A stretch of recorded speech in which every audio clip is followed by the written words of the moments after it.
The summer of 2002 was an unremarkable one. At least, in hindsight, it seems so, but for those living through it, every day carried a weight of its own. I was 16, teetering on the edge of adolescence and adulthood. It was a dizzying time, accentuated by the long, endless days of summer where even time seemed reluctant to move forward. Everything was slow, from the cicadas starting their droning symphony in the morning to the sun lazily sinking below the horizon. I don't even remember what month it was. Summer is like that. The months bleed into each other in a haze of heat and sameness, making memories blur. But while I can't pinpoint the month, I remember the day clearly. It was the day my perception of the world shifted, tinting everything in different shades of understanding and confusion.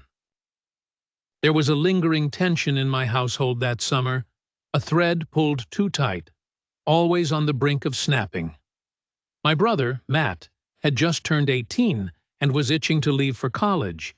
His eagerness to escape was palpable, almost suffocating me every time we shared space. Our parents didn't hide their anxiety about him leaving. I suspect it wasn't all rooted in their fear of the empty nest. Our father seemed especially distant.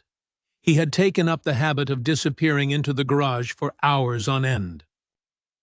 No one dared to ask what he did there. The garage, usually cluttered with abandoned projects and forgotten hobbies, had become off-limits, a physical manifestation of something strained and unsaid.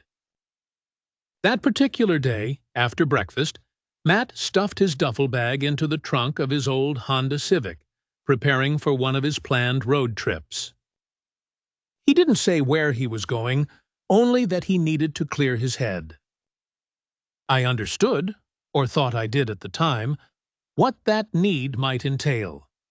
I wanted to go with him, desperate to step out of the oppressive stillness of our home, but he shook his head. "Not this time, Aunt," he said, using the nickname only he called me. His tone had a finality to it. The garage door, stained and weathered with age, creaked open as he drove off, allowing our father to emerge into the sunlight that seemed too harsh all of a sudden. "What are you doing out here?" I asked, curiosity getting the better of me.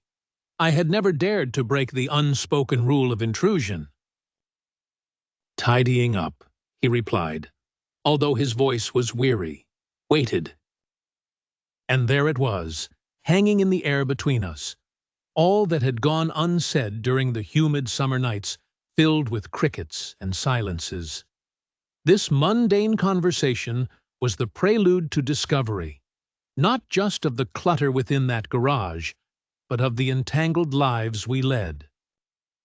Inside, the garage was both unfamiliar and familiar. Rusty tools, wooden shelves groaning under the weight of dust-laden boxes, cobwebs spinning silently in the corners. And something new, foreign, a lingering scent of fresh woodwork mixed with oil that I couldn't quite place. Ever since that day, the smell of freshly cut wood takes me back to that summer, to the garage. It was strange how such a simple act of organizing, of cleaning out the past, could lead to such revelations. My father had been working on a carving, a boat. "Thinking of going somewhere?" I joked, gesturing toward his project. But father didn't laugh. He simply nodded, his eyes meeting mine with a depth I hadn't encountered before. I would learn, years later, that the boat was meant to remind him of things he'd lost and dreams deferred. A yearning for different shores, maybe a metaphor for life itself. And so, that particular day, while seemingly plain, became pivotal. A day where all threads unraveled, leading to new beginnings. We spent hours in the garage, father and son, talking, really talking, for what felt like the first time.